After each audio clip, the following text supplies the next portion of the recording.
Hey everybody, it's Jason Blaha here, and once again it's time for the Q&A, so let's go ahead and knock this out. Alright, first question. How many variations of a max effort lift do you recommend for a late novice? Also, at what point do you think a person could add in a max effort good morning, loving the content, seeing the road to 700? Decent question. So, late novices, I'd like them to repeat the same lift after a 4-week cycle. So what can we do for variations? Well, that means they're going to need 2 squats, 2 deadlifts, and 4 presses. Pretty easy. Pressing, even assuming we don't have an incline bench, bands change, anything like that, right?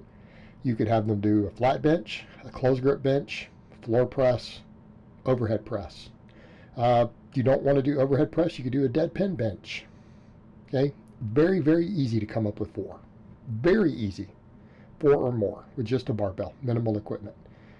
Squats, they could do a box squat, they could do a low box squat, they could do a high box squat, you could have them do a normal back squat, you could have them do a dead pin squat off pins. We always want a box squat in there though. Alright, I just gave you 5 different squats, we only need 2. Deadlift, 2 different deadlifts, they can do sumo, they can do conventional, easy. Right, so every other week they'll do a deadlift, and so basically once a month they'll max on a sumo, once a week they'll max on a conventional. Very easy. Now you could do deficit pulls, block pulls, below the knee rack, which you could do all that. The novice, I don't do that. I don't do that at all. A lot of times I just have them squat on 2 different height boxes, conventional sumo, 4 different bench press variations, or 3 bench variations and overhead press. Done. When do you think a person can do max effort good morning? Do they have a strong core? Are they proficient on the good morning? Do they do the good morning in a non-disjointed manner? Can they push their hips back? Okay. Can they comfortably do anything close to 50% of their squat max for 10 reps? Now, in a perfect world, what is it that we're shooting for? We want your good morning as high as your squat. Ironically, I'm not quite there, and it's because my squat is just that much better than my good mornings. My good mornings are getting pretty strong, though.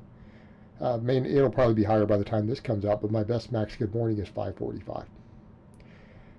I like to get my lifters up in the 60 to 70% range for 10 of their squat, or at least their box squat. Now, of course, I've caught my box squat, so we're okay there. But that's what I like to see. But realistically, can they do 3 sets of 10 with 50% of their best box squat? And are they proficient, and have they spent time building work capacity in the low back? Are they comfortable doing 20 rep sets with relatively heavy good mornings? The answer to those is yes, and they can set up safeties correctly. They can max on a good morning. That's usually my requirements personally. I have advanced lifters who still don't max on them, and I have late novices who do max on them. Okay? But it has to do with where their strength ratios are and their proficiency on the movement. I have advanced lifters with a history of some low back issues. We wait a long time. All right, next question. Thoughts on max effort 4 times per week, but rotating between 5, 3, and 1 rep maxes every day, so you're not doing singles every training day. This is categorically worse, categorically harder on your recovery, your injury risk, everything else. Let me repeat this again. Anyone who follows my channel for a long time, for at least the last year, knows this. I do not program max triples or max 5s for any of my clients. I do not do them myself. Okay, so a lot of people get this silly idea in their head that a 1 rep max is dangerous. No, a 3 rep max is way more dangerous. A 5 rep max, you are far, far more likely to get hurt doing a 5 rep max than you are even on a true grindy 1 rep max. And people need to understand that point. In fact, I'll go so far as to say that I recall Dave Tate saying quite some time back, his lifters never get hurt on 1 rep maxes. They get hurt on doubles, triples, 5s. That's where they get hurt. That's where people get hurt on conjugate, by the way. Or what gets you hurt? Hitting an easy 1 rep max, hitting a PR and going, oh, that was easy, and going for a 2nd rep. Do you understand why? I've gone into vast detail in videos as to why that's the case.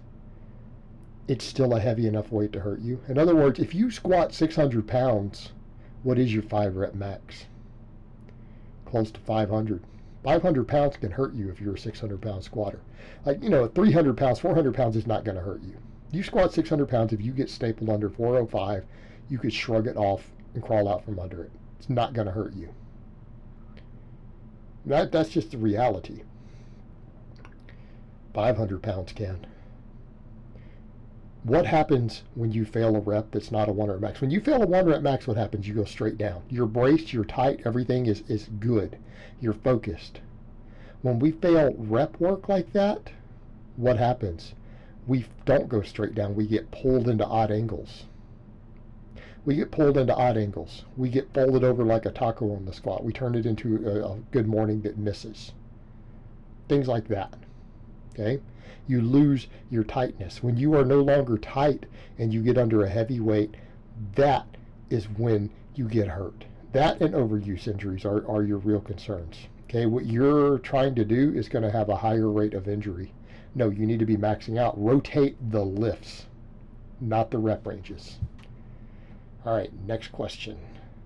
Could you discuss what to do and how to transition to a new accessory supplemental list when you stall on making progress on these, please? I've hit a wall on pendlays and good mornings and probably need to change the list, but I don't want to lose progress strength I've gained on these. By the way, I'm an early intermediate running one of your late novice conjugate templates, which have been great so far. Thanks a lot. How do you transition? You do a different lift. Okay, if you transition from a closed grip bench to a medium grip bench, you move your hands a couple inches further out. There's no transition. In fact, a lot of your supplemental lifts we have maxes off of anyways, right? Or we know how to program them as percentages, so how do you transition? Okay, if you're stalling on a regular pendlay row and you want to go to an underhand grip, supine grip, or switch to an axle bar, you need to put enough weight that it gets challenging and get a rep range that requires you to rest pause the last rep or so on the reps you're working with. So if you're not sure, if you go, well, am I stronger or weaker on a supine grip? I've been doing, 185 for 10, 135 for 10. Yeah, let's call it 135 for 10. You're a late novice. Okay. Well, what do? I don't know. Try putting 135 on the bar and seeing if you can get 10 reps with it. I'm going to recommend that on the good morning, you just change the style of good morning that you do, or change bars or put chains on there. If you don't have different bars and chains, use a different stance. You've been doing really wide, go really narrow. If you've been going, narrow shoulder width, go wide for a phase. Now, people say, I don't want to lose my progress. Are you going to lose muscle? In other words, if you've built up to, 185 for 10 on both of those lifts, and you rotate over to another lift for a month, this still works the same muscles, why would you lose progress? You guys watch me. I focus all the time on good mornings into the ground, right? I took some time off from good mornings. I think I went a couple months without really doing the good morning again. In a very short period of time, I'm now PRing on the maxes. Okay? I had a 535 1 rep max good morning. I took a couple months off from good mornings, worked them back in for some rep work for a couple weeks, and I PR'd that twice. PR'd it a couple times since then. Lifetime PRs. I didn't do any good mornings for a couple months. Did you lose muscle? Did you use other exercises that continued to keep the muscles or hypertrophy the muscles involved with the lift? The answer is yes, then you should be able to come back and within 1 to 2 weeks of performing those lifts again, hit your previous best and then pass it. Okay? Strength is strength. How do we get strong? We maximize hypertrophy and we practice 1 rep maxes. If you're still practicing 1 rep maxes on deadlifts and squats, do you really think you're not going to have the ability to 1 rep max a good morning? If you've done it before? If you switch to a different type of good morning, or let's say you just do a phase and work in Romanian deadlifts, but you continue to work all those muscles and you get better, you get bigger, why would your good morning regress? You're not going to lose your progress. You might have 1 week workout when you put it back in, and then it'll bounce back, and then you'll go back to hitting PRs. Right? Does that make sense? As long as you don't lose muscle tissue and you don't lose neuromuscular efficiency because you stop doing maxes, you should not regress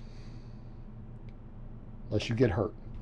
Alright guys, that's really all I have to say on that today. I hope it's been informative, and I will talk to you guys next time in part 2.